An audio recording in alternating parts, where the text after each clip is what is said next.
It can go from a standstill to the speed of a car on a motorway in about 3 seconds, on bare earth, with no wheels, no engine, and no traction control. That is faster off the line than most supercars, costing more than a house. And it does it not on smooth tarmac, but on loose dirt, on a surface that would send a spinning tire nowhere. Engineers at some of the best robotics laboratories on Earth have spent decades trying to copy what this animal does without a single conscious thought, and most of them are still, quietly, failing. So this is not really a film about the fastest animal on land. It is a film about a blueprint, a design so refined by millions of years of evolution that we are still reverse engineering it today, one bone, one muscle, one eye at a time. The cheetah is not simply an animal. It is a machine we do not yet fully understand. Over the next stretch of time, we are going to take this creature apart the way an engineer would, and look at 4 things about it. First, the body, how it is built, and what human beings have already copied from it, because the answer includes robots, racing prosthetics, and the stability systems in performance cars. Second, the senses, how the cheetah perceives a world you have never experienced, seeing the horizon in a way your eyes physically cannot. Third, the mind, what science has actually learned about how it thinks, decides, and hunts, which is stranger and more calculating than the word instinct suggests. And fourth, the real mechanical role it plays in keeping its whole world alive. Not the empty phrase that lazy documentaries reach for, but the concrete chain of cause and effect that unravels when this animal disappears. Along the way, you will meet a spine that works like a loaded spring, storing and releasing energy with every stride. You will meet a tail that taught roboticists how to make a machine turn at speed without falling over. You will meet an eye with a built-in horizon scanner, a strip of vision so specialized that it lights up a single running animal in a crowded herd. And you will meet a body so specialized for one thing, raw acceleration, that it has paid a genuine price for it, a price that now threatens the entire species. There is also one thing about the cheetah that scientists still cannot fully explain, a capability that outperforms our best technology and that engineers openly admit they have not matched. We will come back to that at the very end because it is the reason this animal still matters far beyond the savannah. But to understand any of it, we have to start where all the speed begins, with the body itself. Before we do, one number to hold in your mind because it frames everything else. The cheetah can reach a top speed of around 70 miles per hour, that is roughly 112 kilometers per hour, in short bursts. But raw top speed is the least interesting number about it. A pronghorn antelope can merely match that speed and hold it for far longer. What makes the cheetah unique is not how fast it goes, but how fast it gets there and how sharply it can change what it is doing while moving that fast. Acceleration and control, not top speed, are the real story, and they are exactly the things our machines struggle most to master. Keep that distinction in mind, because it is the thread that runs through everything the cheetah has taught us. Think about what that 3-second launch actually demands. To go from nothing to 70 miles an hour in that time, the cheetah has to generate bursts of power relative to its size that outstrip a Formula One engine, and it has to deliver every watt of it through 4 paws onto loose, shifting ground without the wheels slipping, the body flipping, or the legs buckling. A dragster does something similar on a purpose-built strip with slick tires and a rigid chassis. The cheetah does it on dirt, uphill and down, around corners, while tracking a target that is desperately trying to escape. There is no machine on Earth that matches that combination of raw acceleration, terrain, and control in a single self-contained package. And that gap, more than any single number, is what has kept engineers circling this animal for decades. Look at a cheetah standing still and it almost seems fragile. It is not built like a lion, all bulk and brute muscle. It is lean, narrow, light, more like a sprinter than a strongman, and every part of that lightness is deliberate. A cheetah weighs only around 34 to 54 kilograms. That is roughly 75 to 120 pounds, less than many large dogs, and yet that slight frame conceals one of the most sophisticated propulsion systems in the animal kingdom. The secret is not in the legs, or at least not only in the legs. It is in the spine. Most mammals have a relatively rigid backbone that holds the body steady. The cheetah's spine does the opposite. It is extraordinarily flexible, and as the animal runs, it coils and uncoils like a spring being compressed and released. When the cheetah gathers its legs beneath its body, the spine curls.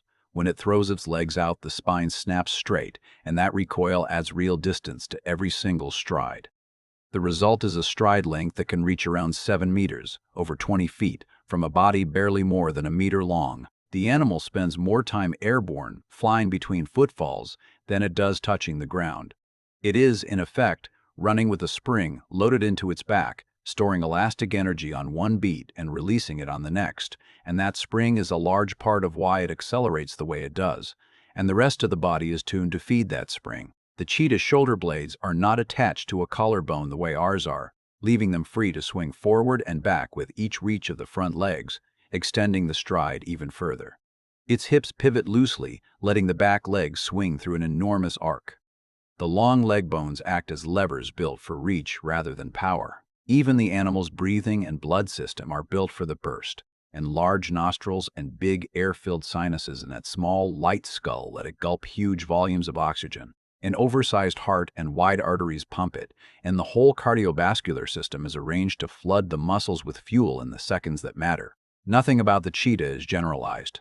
Every bone, every joint, every airway has been shaved down and reshaped in service of a single, ferocious specialization, getting up to speed faster than almost anything else alive.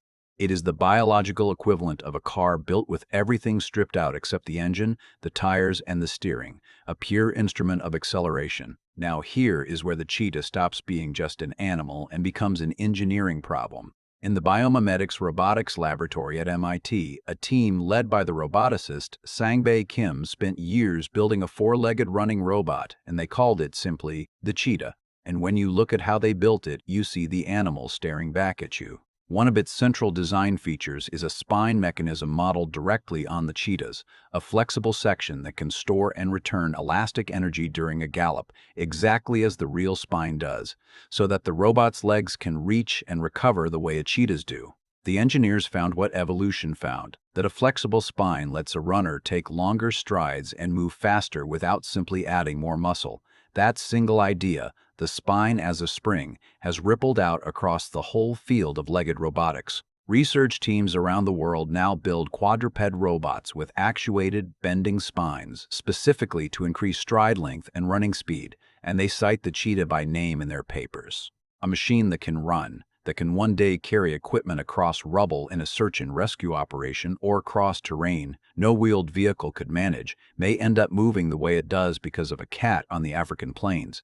But the spine is only half of the running gear, and the other half hides in plain sight, in a part of the animal that people overlook completely, the tail. Watch a cheetah in slow motion as it chases prey, and you will see that long, thick tail swinging and swishing, and for a long time biologists assumed it was mostly a counterweight, something heavy that balanced the body. Then a researcher named Amir Patel, working in South Africa, got the rare chance to measure a cheetah's tail precisely during the autopsy of an animal that had died naturally, and he found something that surprised him. He expected the tail to be heavy. Instead, it was skinny and made up only about 2% of the animal's body mass. It was not working as dead weight at all. It was working as an active control surface, a rudder, swinging deliberately to steer the body and to counter the enormous sideways forces the cheetah generates when it corners at high speed, so that the animal can change direction sharply without tumbling. Zigzagging prey cannot simply be outrun, it has to be outturns, and the tail is how the cheetah outturns it. And that insight went straight into robotics. Patel and his colleagues built robots fitted with an actuated tail, a motorized rudder modeled on the cheetahs, and tested what it did.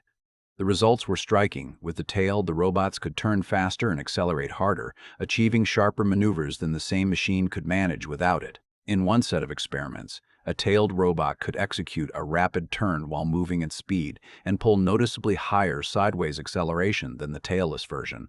The swinging mass doing exactly what the cheetah's tail does in a chase, throwing the body into and out of a turn without losing balance. The engineers even found the tailed robot performed better than their own mathematical model predicted, a small reminder that biology had already solved the problem more elegantly than the equations expected. Engineers had confirmed on hardware what the cheetah's body already knew, that a swinging tail is a powerful tool for staying upright and in control during violent changes of speed and direction. Some researchers have even pointed out that the cheetah's tail is doing, biologically, something close to the electronic stability control and torque vectoring systems that keep a performance car from spinning out in a hard corner.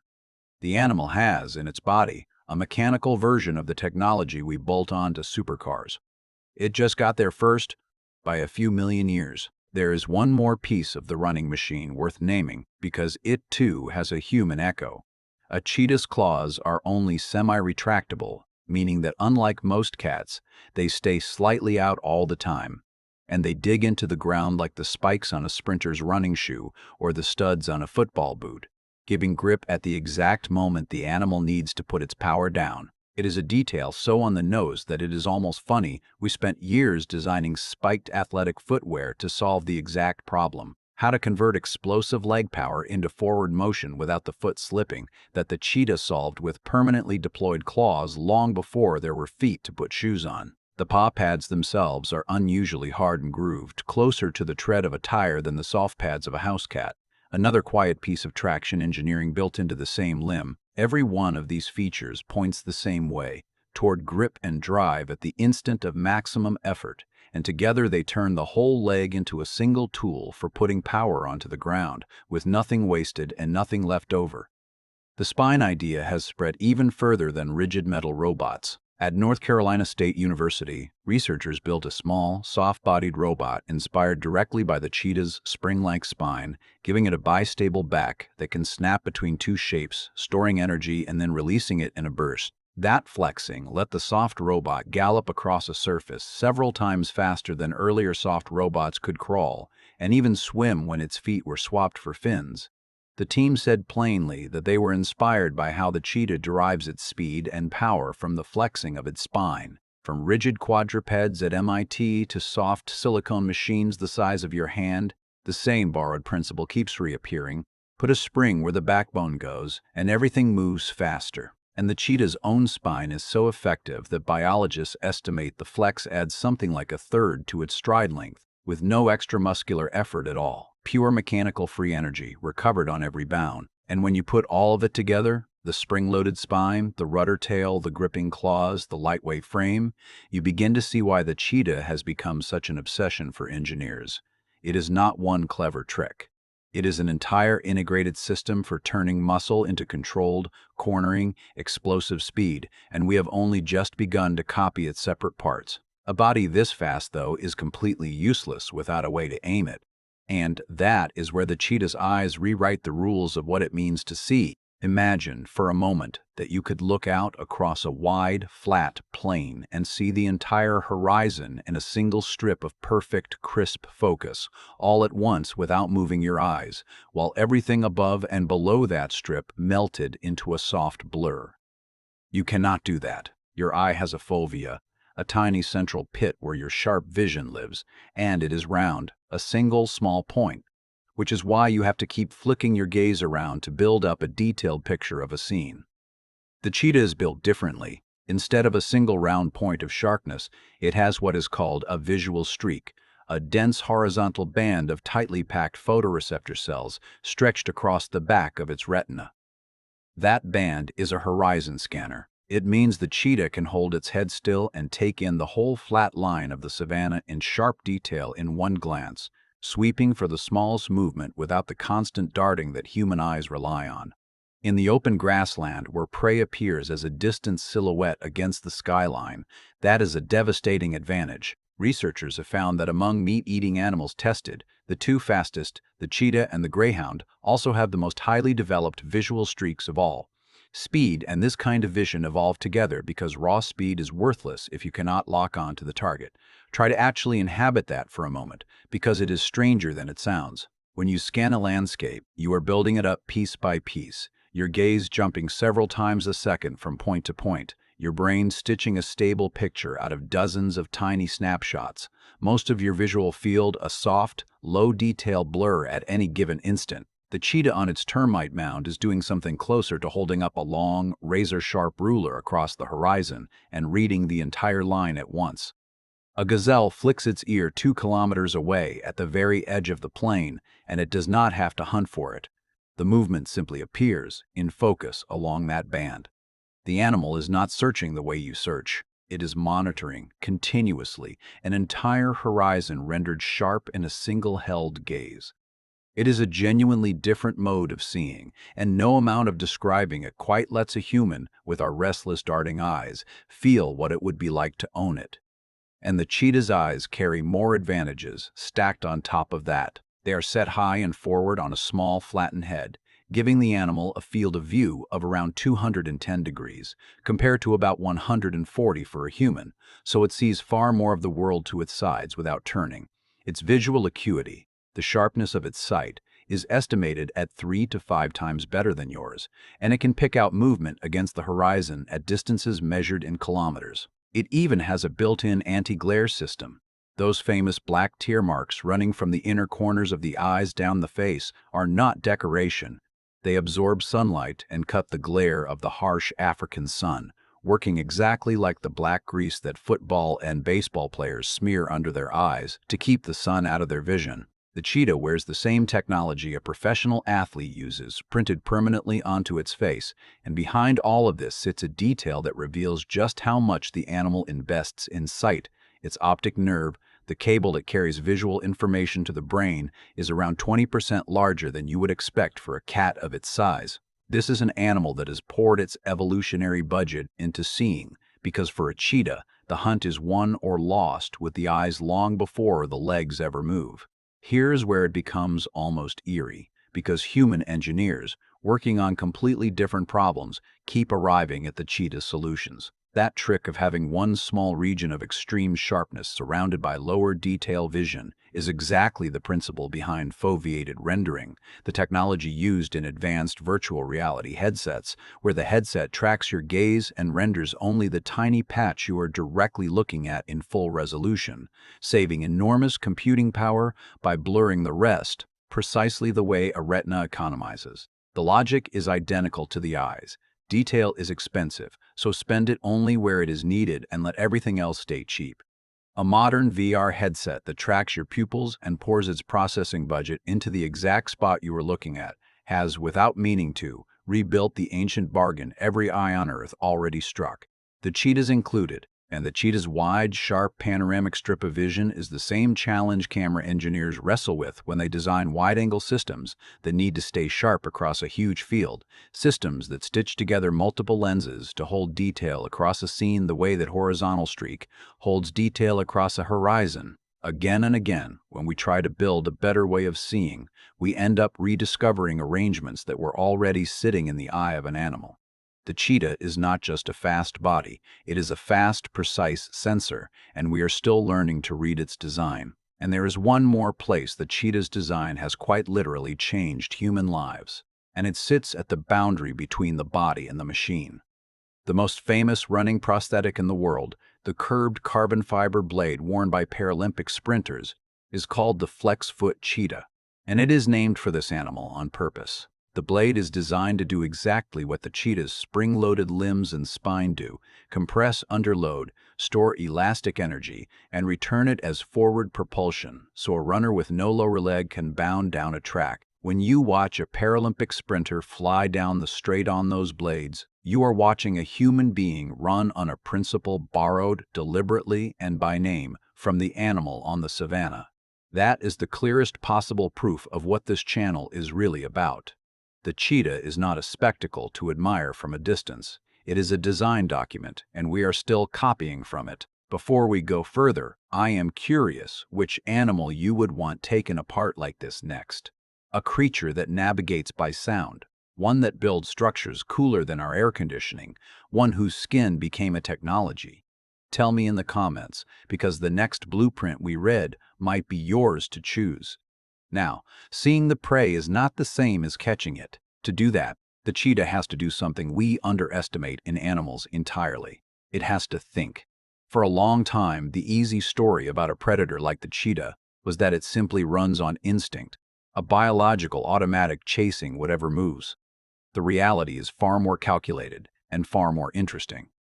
A cheetah does not just sprint at the nearest animal. Before it commits, it stalks, closing the distance as much as it can, because it knows, in whatever way an animal knows things, that its incredible speed comes with a catch. It can only sustain a full sprint for a matter of seconds before its body overheats and its muscles flood with fatigue. That sprint is a one-shot weapon, hugely expensive, and if it misses, it may not have the energy to try again soon. So the cheetah plays a game of economics. It creeps as close as it dares, often to within a few tens of meters, choosing the exact moment, the exact target, weighing the odds, because a hunt launched too early is a hunt wasted. Every meter it can close before breaking cover is a meter it does not have to pay for later in that precious overheating sprint. So it flattens itself against the grass, uses every dip and clump of cover, freezes when the prey lifts its head, and inches forward only when the moment is safe. A slow, patient, deliberate approach that can take many minutes, all of it in service of shortening the one explosive burst it is allowed. It is calculating a cost-benefit trade in real time. The closer I get, the cheaper the sprint and the higher the odds, but the greater the risk of being spotted and losing the chance entirely. That is not instinct in the dumb, automatic sense. That is judgment, exercised under pressure, with a hungry body and a narrow energy budget riding on getting it right. Studies tracking wild cheetahs with high-resolution collars have shown that the fastest raw speed is often not even the decisive factor.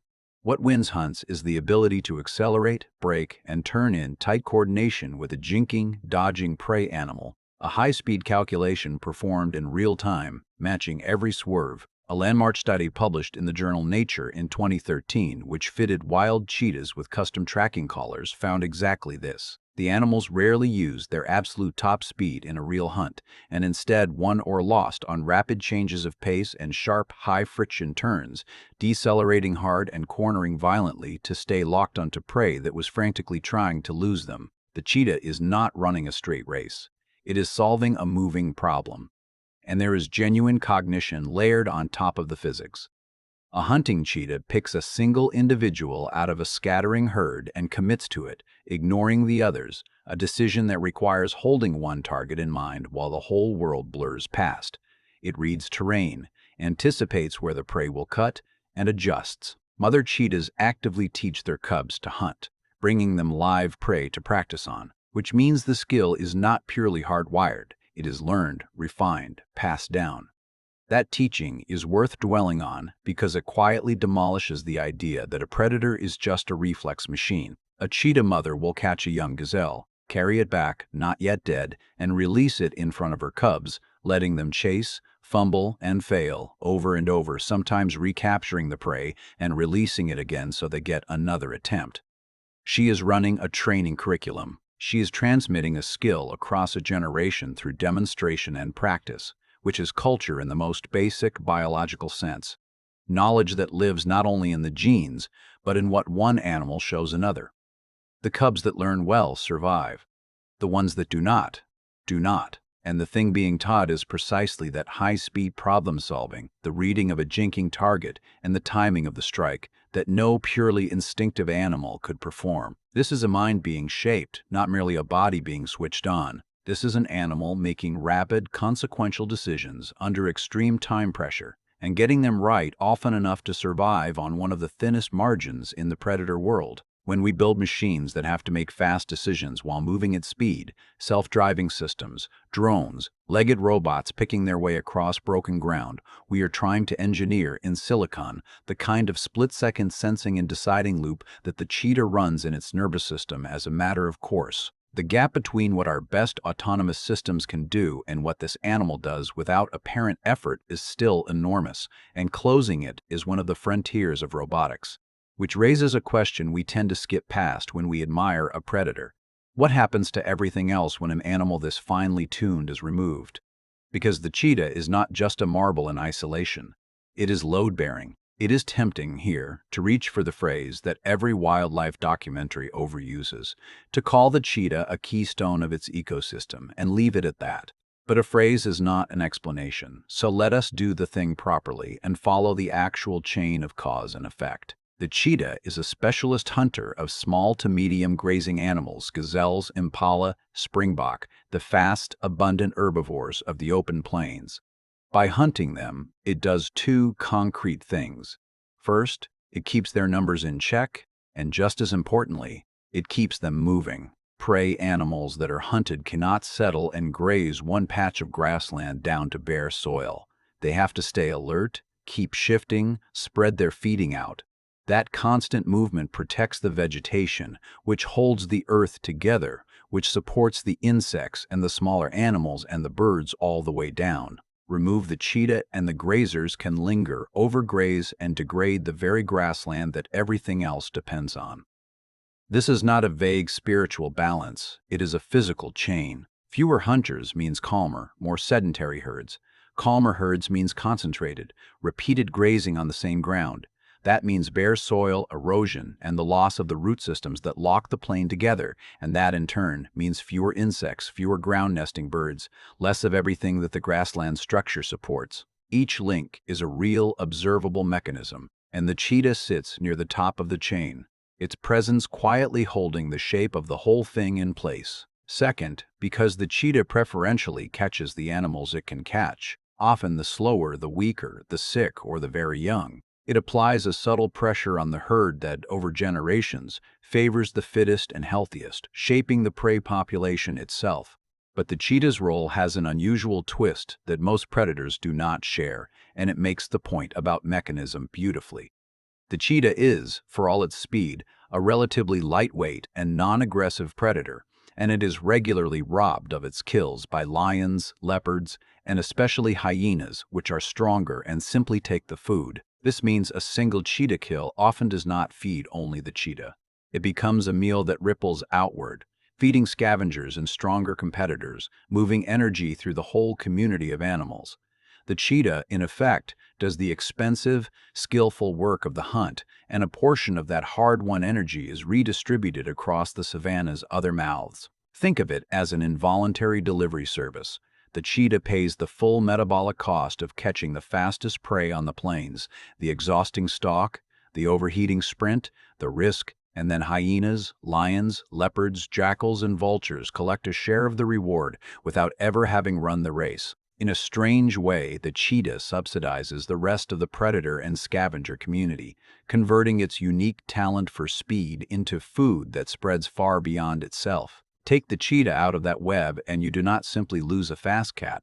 You lose a particular flow of energy and a particular pressure on the grazers, and the effects propagate outward in ways that are difficult to predict and hard to reverse. That is what ecologists actually mean when they say an animal matters to its ecosystem.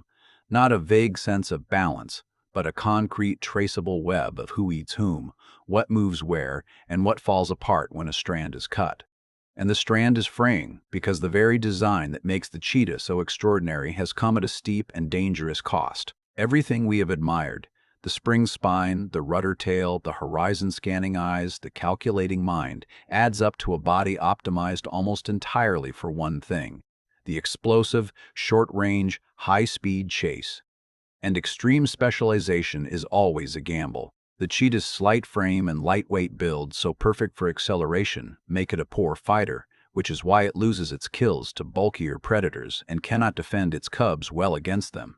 Cheetah cubs suffer very high mortality in the wild for exactly this reason. Its sprint generates so much heat so fast that a hunt can be abandoned not because the prey escaped, but because the animal's own body temperature spiked to a dangerous level, its breathing rate leaping from around 60 breaths a minute at rest to 150 during the chase as it fights to cope. Think about what that means as a piece of engineering. The cheetah's muscles convert fuel into motion so violently that the waste heat alone becomes a hard limit on the hunt.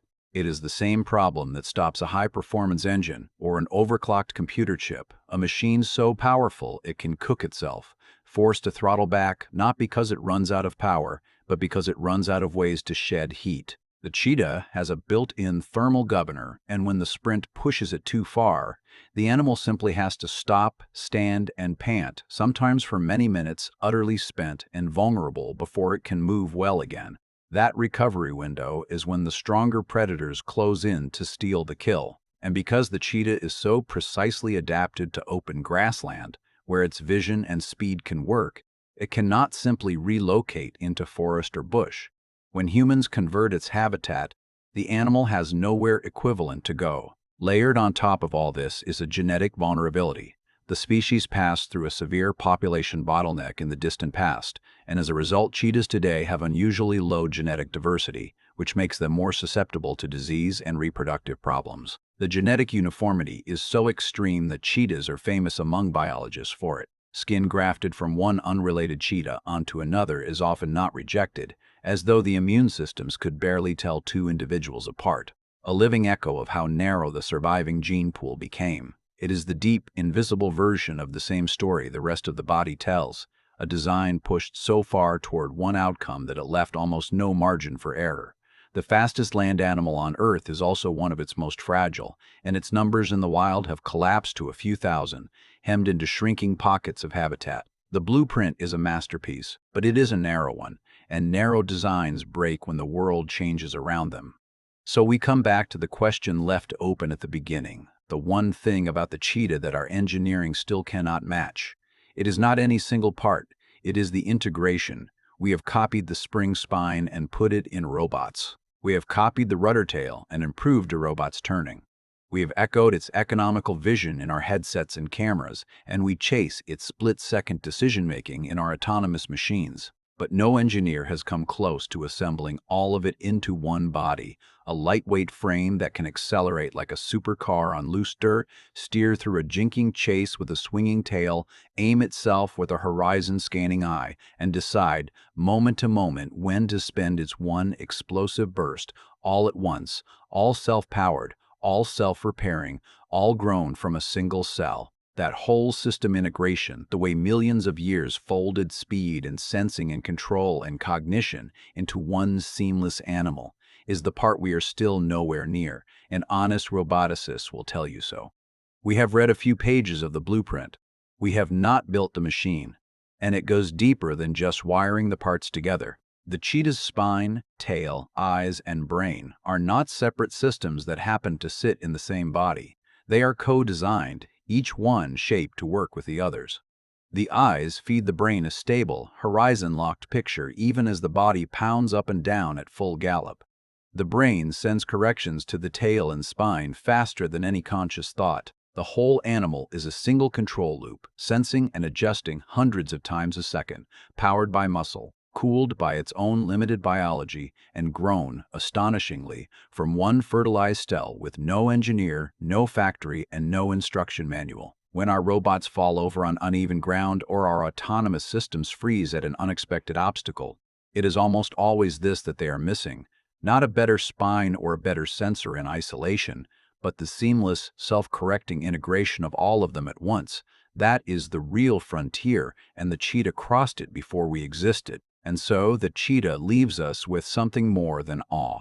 We have seen a spine that stores energy like a spring, a tail that steers like the stability system in a performance car, an eye that scans the horizon in a way ours never could, and a mind that hunts by calculation rather than blind instinct. Put together, they make one clear truth impossible to ignore.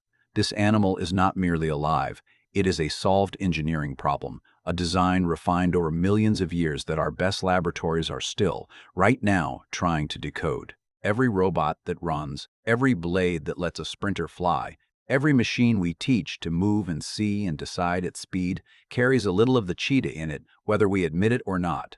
Which is why losing this animal would not just be the loss of something beautiful, it would be the loss of a blueprint we have barely begun to read, burned before we ever finished copying it. The cheetah is running out of time far faster than it runs across the plains, and the tragedy would not only be ecological, it would be the quiet closing of one of the greatest engineering textbooks nature ever wrote. Next time, we will take apart another animal that has taught us even more than we realized, a creature that sees with sound and rewrote how we build our own machines to find their way in the dark.